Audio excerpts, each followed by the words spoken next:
নমস্কার, লিনিকা কিচেনে আপনাদের সবাইকে স্বাগত। আজকে বানাবো তিলের নাড়ু। 125 গ্রাম তিল ভালোভাবে ধুয়ে পরিষ্কার করে এটাকে আমি শুকিয়ে নিয়েছি। তিলের নাড়ুটা আমি আখের গুড় দিয়ে বানাবো।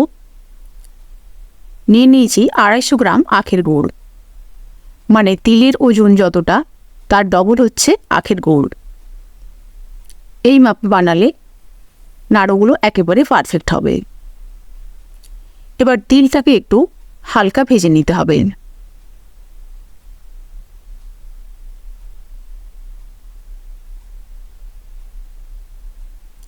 গ্যাসের ফ্লেম লো রেখে খুন্তি দিয়ে কন্টিনিউ নেড়েচেড়ে এটাকে ভাজতে হবে।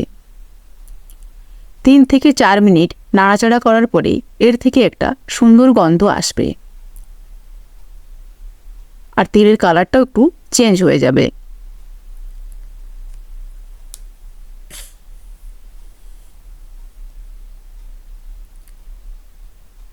তিন থেকে 4 মিনিট হয়ে গেছে, তিলটা ভাজা হয়ে গেছে। এবার গ্যাস অফ করে দিতে হবে। গ্যাস অফ করার পরও কিছুক্ষণ এটাকে নাড়াচাড়া করতে হবে। এবার তিলটাকে আমি দুভাগ করে নিয়েছি। হাফ গোটা তিল রেখেছি আর হাফ আমি মিক্সিতে একটু পিষে নেব। মিক্সিতে এরকমভাবে একটু পিষে নিয়েছি। এবার কড়াইয়ের মধ্যে দিয়ে দিতে হবে আখের গুড়।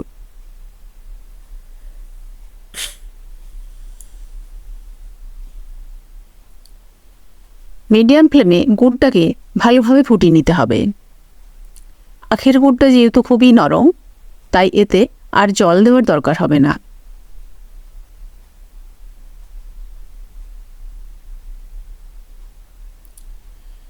একটু গরম হয়ে গেলেই গুড়টা একেবারে গলে যাবে।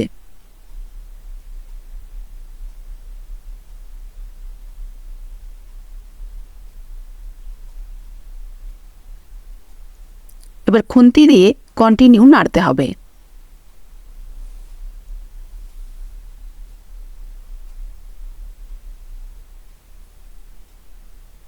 গুড়টা একেবারে গলে গেছে। এবার ভালোভাবে ফুটিয়ে নিতে হবে।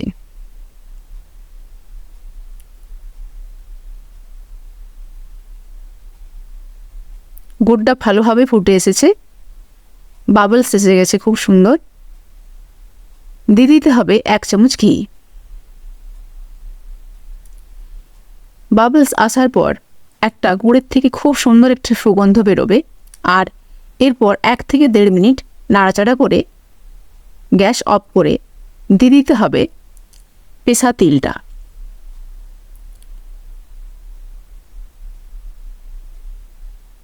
গুড়টা বেশি ফুটিয়ে নিলে নাড়ুগুলো শক্ত হয়ে যাবে। এবার দিয়ে দিলাম গোটা তিল। দুরকম তিলকে ভালোভাবে গুড়ের সাথে মিশিয়ে নিতে হবে। দিয়ে দিতে হবে 2 এলাচের গুঁড়ো, যদিও এটা অপশনাল, আপনারা চাইলে নাও দিতে পারেন।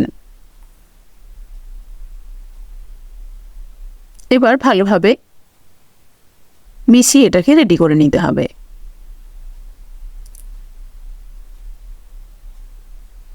ভালোভাবে এটা মেশানো হয়ে গেছে।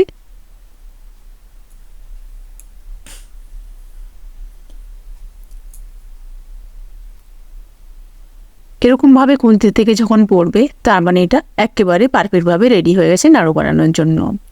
আর এটাকে আর একটু নাড়াচাড়া করে একটু ঠান্ডা করে নেব। এখন খুবই গরম আছে। ঠান্ডা হলেই গুড়টা একটু জমে যাবে। একটু ঠান্ডা হয়ে গেছে, গুড়টাও জমে গেছে। এবার নাড়ুগুলো বানিয়ে নিতে হবে। খুব বেশি কিন্তু ঠান্ডা কোনো মতেই করা চলবে না, তাহলে আবার শক্ত হয়ে যাবে, তখন নাড়ু পাকানো যাবে না। এবার হাতে একটু ঘি লাগিয়ে নিতে হবে, তারপর নাড়ুগুলোকে বানাতে হবে।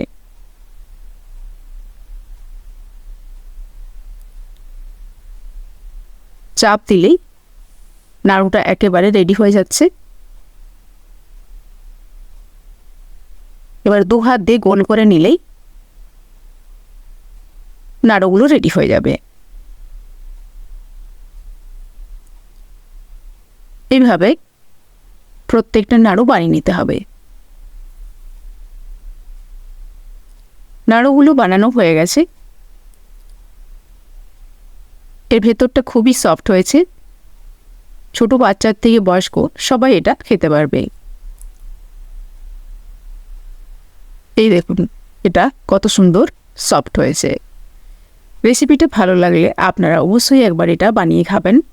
দেখা হবে নেক্সট রেসিপিতে। টাটা।